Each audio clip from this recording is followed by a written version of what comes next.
Hello and welcome everybody.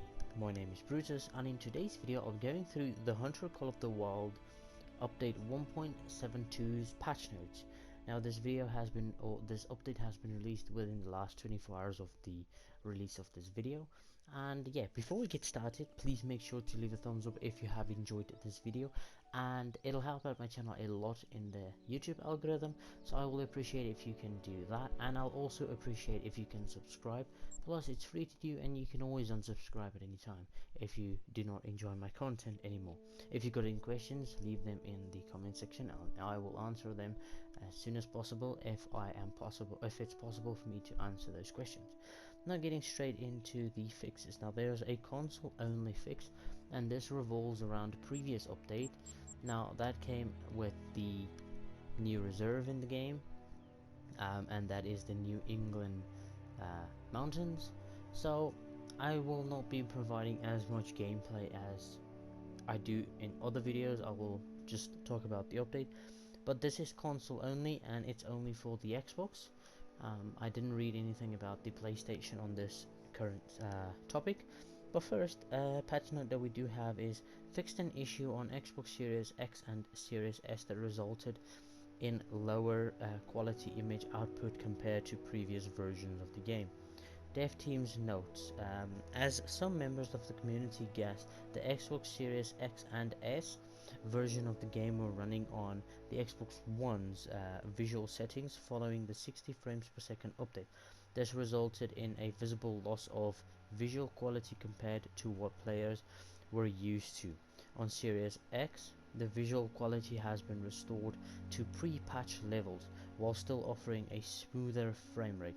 On Series S, we've made the choice following community feedback to return to 30 FPS in order to offer players a greater image quality at 1440p. While these are solutions we've privileged in order to act fast on this issue, known that we will continue to work on further optimizing this version of the game. So they will continue to work on this problem, but as of now they have changed the Xbox Series X settings back to 30 frames per second so that the game is playable at a higher resolution, which is a good thing because it's either that or you can't play the game at all. And before I continue, I just want to mention I didn't mention the free cosmetics that you can get from the previous update, and there's also a paid one that is really not that expensive. But this is from the previous version. I forgot to mention it. I just want to get that out of the way. Okay, continuing on with this, there's a console and PC patch note. So this is for the console and the PC. So the first one is the Grade 1 moose are more likely to spawn with Grade 1 exclusive fur variants. So that is for the moose, and they have changed or updated that part of the game. There's also another patch note that I do have here. The default keybind for placing a waypoint using the binoculars with controller has been changed to Y/triangle. It previously clashed with the bind to spot animals. Now if I go into my binoculars right here, for me to spot an animal it was square because I'm on PlayStation, but oh, you can just press it and that'll actually mark it. I didn't even know about that, but there you go. You press triangle on PlayStation and Y on the Xbox. Now this only works when you're aiming down or looking through binoculars. As you can see, there we go, it's marking it, but it's marking it furtively weird. See, it's marking it, but you can't see it there. But okay, that's probably for like super long distances if you want to say, oh no, I'm going that way, or just, you know, give a basic waypoint.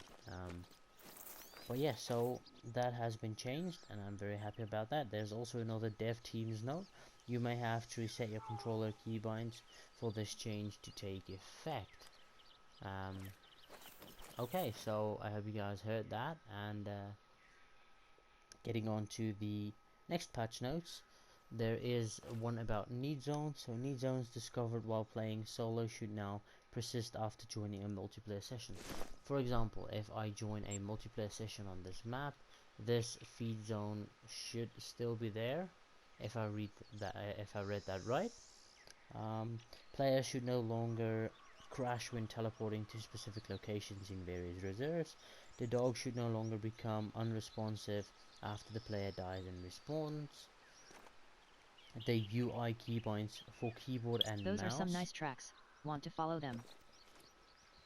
For keyboard and mouse should now save properly between sessions. Players should no longer lose their ability to leave water blinds after harvesting an animal or be ejected from regular blinds. Player no longer gets stuck waiting for the weapon customization screen to load, and however it may take up to 20 seconds. And that would be it. So there is not many more fixes apart from that, but that is all of the current fixes that I've got for this update. Now once again, I hope you guys enjoyed this video, and if you did, please make sure to leave a thumbs up. As I've said, it'll help out my channel a lot in the YouTube algorithm, and if you have any questions, make sure to ask them and make sure to subscribe. And I hope to see you guys in my next video. Thank you for watching.